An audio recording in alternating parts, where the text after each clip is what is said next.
Where are you? Are you in the middle? If you're in the middle, you have a chance. But guess what? You have to get out of that borderline spirit or mentality of walking with God.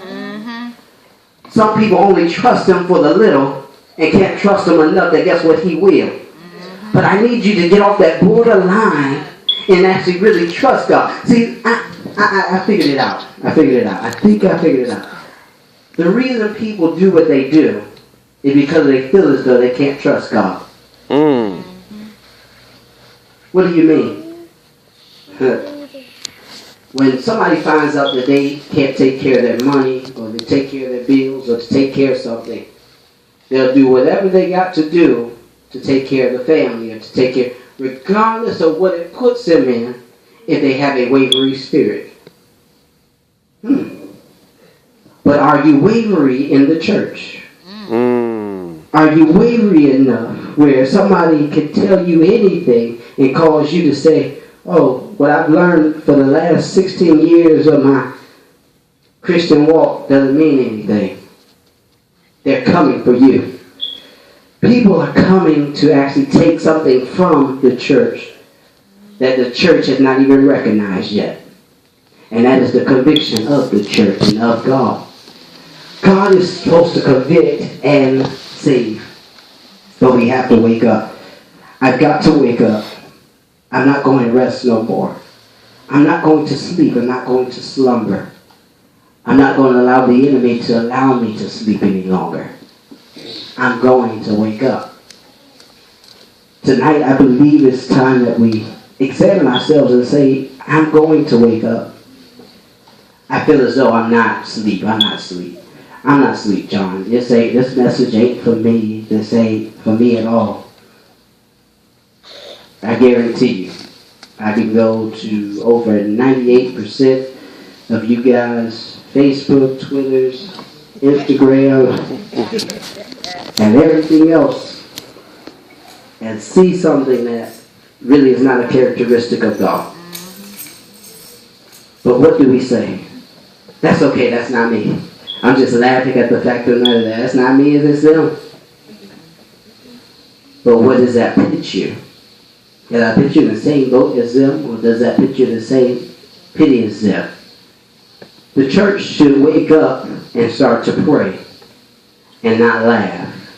Amen. The church should start to wake up and go into warfare, because guess what? We're at a spiritual battle right now. Yes, sir. Amen. A spiritual battle that guess what? We're in a place that we should not be losing, but you're losing because you won't pray.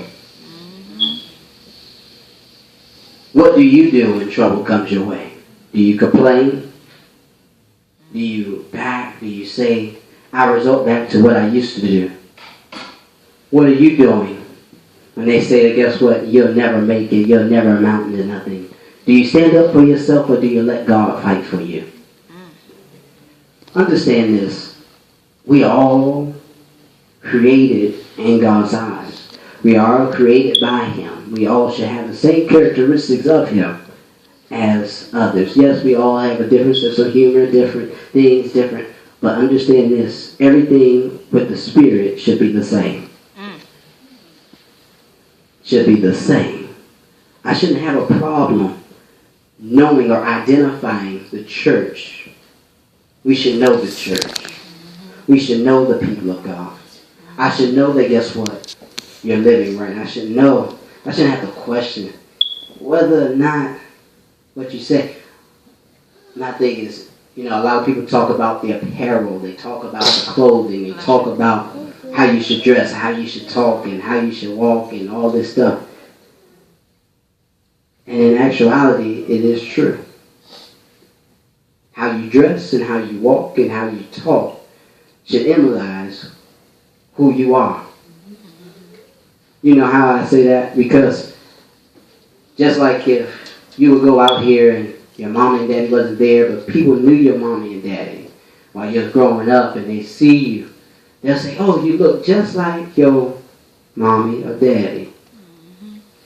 If people cannot say you look like your daddy when they see you. Come on now. I think there's something wrong. Because I should be able to say, you have some resemblance of your daddy. Oh, God. I should be able to say, you look like God. You look like a child of God. You look like... Then now, what did they say now? They say, everybody don't look the same. What they say now? No, the things are different now. I'm my own person. How you going to be your own person created in Him? You cannot be your own person. You cannot be your own leading and own guiding. You cannot be. I should have a characteristic of God that guess what stands out amongst the rest. But if I'm sleeping, I will never find myself shining in a dark place because I'm asleep. You cannot shine in a dark place being asleep. You cannot shine in a dark place being a sluggard when you should be an ant. You cannot. It is a challenge for a lot of people to